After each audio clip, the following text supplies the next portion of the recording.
I'm Judy Gauthier, and I'm here to talk about my new book, Tantalizing Table Toppers, for C&T Publishing. If you've seen any of my other books, like Quilts for Scrap Lovers and Rainbow Quilts for Scrap Lovers, you'll also, So Cuddly, you'll realize that I use a 3.5, a 4.5, and a 5.5 inch square for basically all of my quilts. This keeps it organized, this keeps it simple. I've done the same thing with the table runners and tantalizing tabletops, just to be consistent, and wanted to talk to you a little bit about how much fun it is to make table runners. If you have a love for fabric, and if you have a love for design, but you really don't have a lot of time to be a full-sized quilter, you really should start looking into making table toppers, not only for yourself, but for your friends. If you set a table that's beautiful, it just creates such a relaxing and inviting mood. And I've always thought that tablescaping was an incredible topic and just an incredible way to make yourself feel good and make your friends and family feel very invited at the table. So I would like to go over some of the techniques that I use in this book. Because I want to keep it simple, and I like to use my 3.5, 4.5, and 5.5 inch templates, which are available also through C&T Publishing. I have them right here. Here's the 3.5, here's the 4.5, and here's the 5.5 inch template. I have one cutting technique that I use repeatedly, and it is called, I like to call it my keystone block. And what you do is you can layer two pieces of fabric, two darks and two lights. Now these can be fat quarters, these can be new pieces of fabric, but you can use scraps as well, because I'm very much into using up your scraps and using things from previous projects. It makes you feel good about using up what you've got, and it's stuff that you've always loved. So you stack two darks and two lights. I'm going to put the 5.5 inch template down right on the middle. So if this were not a perfectly square piece of fabric, if it was an odd shaped scrap, you'd have it all ironed out and pressed, and you've got a layer again, two darks, two lights. Now you're going to take your rotary cutter and you're going to cut around that 5.5 inch template. This eliminates the need for any measuring, or doing any math to figure out what your blocks are supposed to be. This keystone block, when repeated in lots of my quilts and patterns, is just very foundational to making many, many beautiful blocks as a step out.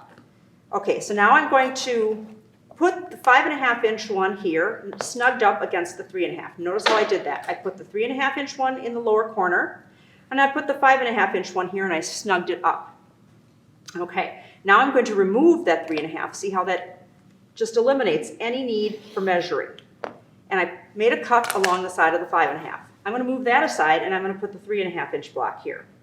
Okay, now I'm going to cut across the top of the 3.5 inch block. Now, believe it or not, all of your cutting for that block is completely done. So you're going to alternate your lights and your darks.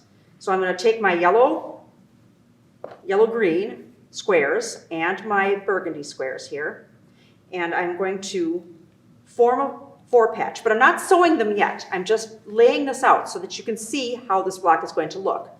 You will be sewing your darks to your lights, your rectangles. You're using a 1/4 inch seam when you do this. Okay, now I'm putting the lights to the darks. And when you do this, you shorten this block up by about 1/2 inch. Now you're going to lay these dark rectangles alongside of the ones that have the dark rectangle and stitch a 1/4 inch seam along those. When you do that, you are going to be trimming off just that tiny little piece at the bottom. So not only are you using up a lot of your fabric, but you're not wasting anything either. And this block goes together just that fast. Like I said, this is not the end all of it. There are many blocks that come off of this then, things that you do where you alter this to make yet another block. That's why I really like to show how this block is constructed. Likewise, there is another block that is repeatedly used as foundations in my books, and I want to show you first, before I show you that technique, I'm going to show you the actual table topper that I did with this technique. And that's this table topper right here. Look how beautiful that is. This is all done with shimmer fabrics. Every single fabric in here has a little bit of shimmer in it. And this could be used for New Year's Eve, it could be used for Christmas, and it could just be beautiful at any time of the year. This is actually done with squares. Believe it or not, this is not a complicated wedge ruler. Every single one of these pieces was derived from a square, and that is why this is so beginner friendly and such a good one to make a beautiful quilt. using techniques that are very, very simple and very straightforward. How that one is constructed is that you're taking 5.5-inch squares, once again, 5.5-inch squares. You've got 3 pairs, 1, 2, 3. I've got a light one on the top and a dark one on the bottom. It doesn't have to be lights and darks, as you could see from the table runner. They just have to be coordinates of your choice. But each time you do it, you want the same one on top consistently. I've put the yellow one on top each time consistently. 1, 2, 3 pairs. Then there is a mark that you make. There's a measurement that is in the book that you can see that you're going to make this mark in from the upper left, in from the lower right. Then you're going to join those 2 marks, and you're going to slice across this. Okay, now you have 2, I guess what I would call trapezoids. You're going to do that 3 times. 1, 2, and 3. And when you do that, you won't even need to take them apart. You're going to go right to your sewing machine and you're going to stitch a 1/4-inch seam here and a 1/4-inch seam here. When you do that, press the seam open. You will have a shape that looks like this. Now you've seen that shape before because that shape was this shape in here. And that's exactly how a beginner can make something that looks this complicated without a wedge ruler or a confusing ruler that would be hard to use. You do have an opening in the center, and that's what's covered with boiled wool or felted wool, or any kind of applique you would choose to put in the center. And I used a felted wool that actually has a thread of sparkle in it to keep the table runner consistent. But let's talk about some other ideas that are great for table runners, because if you've looked in the more contemporary design magazines, maybe you like to watch HGTV, and you really want to be able to have these things in your home, but you want to sew them. Notice that they've been using a lot of faux furs. Faux furs are incredibly scrumptious, and they add a ton of texture to your table, and there's absolutely no reason why you cannot use faux fur decorating for your tablescaping. It is washable, highly washable, and goes through the it goes through the dryer quite easily. And so really you can use these in place settings. Here is a table runner where I put a lot of texture in here. These leaves are loosely attached to this table runner. Here are some maple leaves here also again with shimmer fabric. These fabrics are from Shannon Fabrics. They're Cuddle, this is Fox, and this is Siberian Leopard. And I've included some silk, and I've included some canvas. So this topper here is just a delightful combination of all kinds of textures. The binding is a piece of fabric from Robert Kaufman. This is a sparkly Manchester metallic. So adding again lots of scrumptious texture to your tabletop is always a good idea. This table topper is fun and very modern. And this I call hippity hop to the candy shop.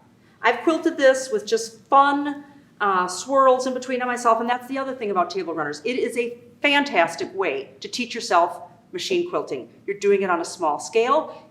A table topper or a table runner is a microcosm of a large quilt, and so you can teach yourself to do machine quilting on a table runner very, very easily. This is done with solids. It is done cut on the bias, and I have multiple suggestions in the book for taming down those bias edges. This came to me as inspiration after going to Scotland. This table topper looks like Argyle, and Argyle is always fun. Everyone loves Argyle. This one is called Cross My Heart. It is not one for a beginner, it is not one for the faint of heart, but it's fun to put some challenging things in your book as well, not always just the simple and easy. This table topper is for a birthday party. Or any kind of celebration where there's a cake, right? Because if you don't have a cake, it's just a meeting. If you have a gathering with no cake, it's just a meeting. So here are multiple birthday cakes in solid colors, and it's kind of a tessellating design so that if you're sitting, many of my table runners are designed so that it doesn't matter what side of the table you're sitting on, you're getting the equal amount of pleasure from looking at the table runner across the table. Now there are 20 table toppers in my book, but for the purposes of this video, don't have every single one of them here. This is the last one I'm going to show you. This one is taking a wonderful piece of focus fabric that you just love. It has a look that's foodish, kitchen-y. This has got soda pop bottle tops, and I really wanted to incorporate this into a table runner. And so what I did was found a fun way. I put candles in here, so there's no birthday cake. It doesn't have to be specifically for birthdays. You could do this one for the 4th of July.